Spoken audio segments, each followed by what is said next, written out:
dont on parle du Sénégal, c'est un CubeSat. Il y a 20 ans de cela, on ne pouvait pas imaginer des satellites qui fassent 1 kilo. Donc on est arrivé à l'ère de la miniaturisation. Dans le champ d'une recherche universitaire, on peut développer un satellite qui va être une petite boîte et qui est tout aussi fonctionnel que des gros satellites de 50 kg par exemple.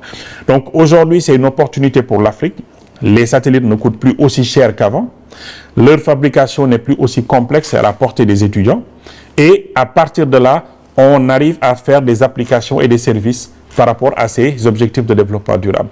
Et si nous misons vraiment sur cet aspect, on peut essayer de rattraper le retard que nous avons par rapport à nos problématiques de développement. Si nous ne le faisons pas, on laissera ça en pensant que c'est pour les riches.